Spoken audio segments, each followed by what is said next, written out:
Olá, povo querido. Meu nome é Marcos Ferreira, eu sou professor de música do Instituto Federal da Bahia, campus Vitória da Conquista. O vídeo de hoje ele completa um ciclo de estudos que a gente está fazendo sobre parâmetros do som. Estudamos timbre, estudamos altura, estudamos intensidade e hoje nós vamos trabalhar com duração. O que vem a ser duração? Duração é o tamanho do som e do silêncio. Vejam vocês que o silêncio não tem timbre, o silêncio não tem altura, o silêncio não tem intensidade, mas o silêncio tem tamanho, né? E por isso ele está incluído aqui neste parâmetro. O silêncio, ora eu vou tratar como pausa, ora eu vou tratar como interrupção do fenômeno sonoro, mas então o silêncio é esse momento em que a gente deixa de fazer som. Observa que essa imagem ela tem 6 retângulos do mesmo tamanho dificilmente a gente tem obras, embora exista, mas dificilmente a gente tem obras com sons do mesmo tamanho. Porque os ritmos são, na verdade, a combinação de sons de diferentes tamanhos e de diferentes silêncios. Tá? Então, eu escolhi representar esses sons do mesmo tamanho com uma cor cinza, porque, na minha concepção, isso vai trazer uma certa monotonia. Isso é uma coisa pessoal. O cinza é uma cor bonita, é uma cor elegante, eu estou com a parede cinza aqui, enfim, mas em oposição a cores mais vivas, o cinza então representaria essa monotonia, essa talvez falta de vivacidade, e se a gente pensar em sentimentos, talvez uma tristeza, enfim. Como é que a gente executaria então esses 6 sons?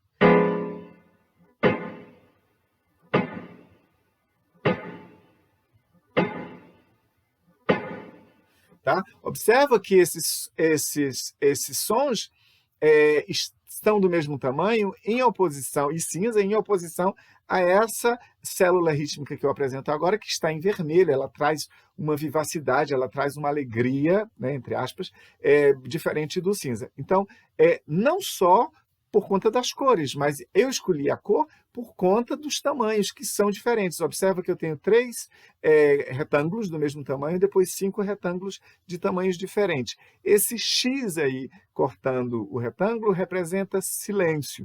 Tá? E aí, por que o silêncio, então, não é simplesmente um espaço vazio? Por que eu não fiz assim? Por que eu não representei tirando simplesmente o retângulo da jogada?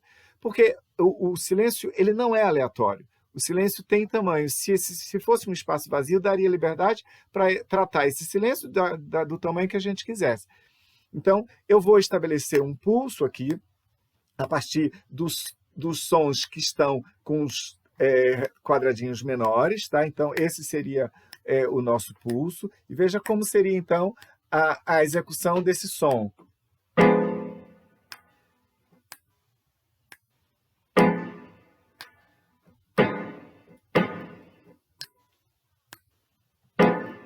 Tá? Veja que o retângulo inicial ele representa graficamente o dobro dos quadradinhos menores. Então, ele vai representar sonoramente o dobro do tamanho dos quadrados menores.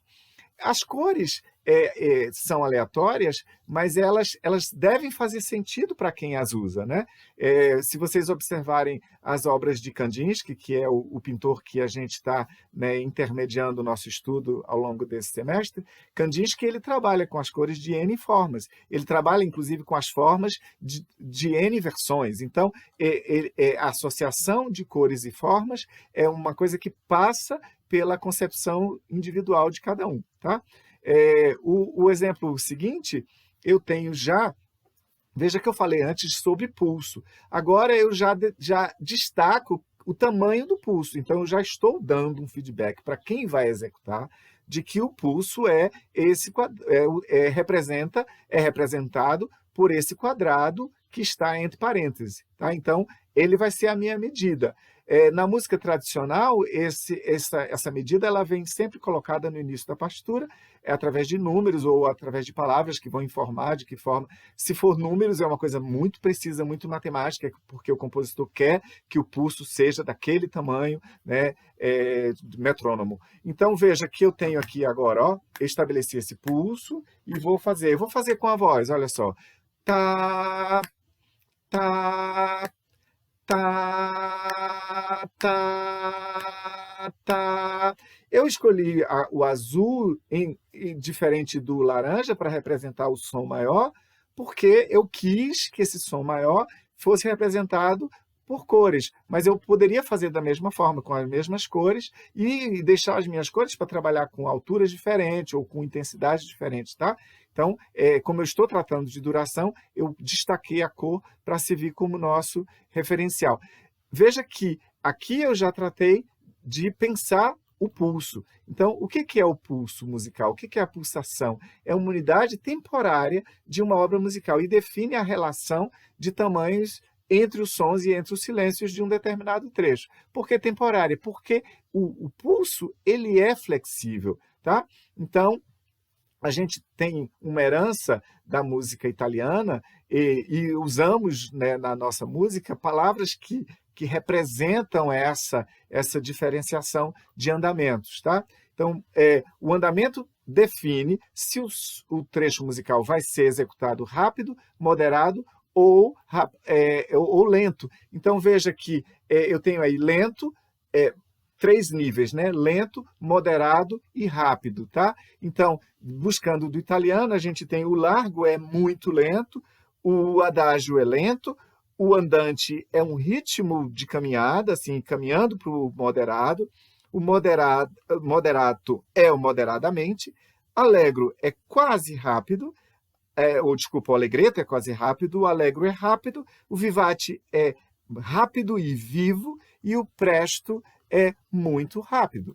Tá? Então, a gente tem essa herança aí dos italianos para identificar esses diferentes andamentos. Como eu falei anteriormente, às vezes uma palavra já indica ao intérprete como é que ele vai fazer aquilo, qual é a escolha que ele vai ter na hora de pensar o pulso, ou essa informação vem através de números bem definidos. Tá? Então, finalizando aqui as nossas ideias, né, para pensar a questão das cores, eu trago aí um pensamento de Kandinsky, e ele nos diz: a cor é um meio para exercer uma influência direta sobre a alma. A cor é a tecla, o olho é o martelo moderador.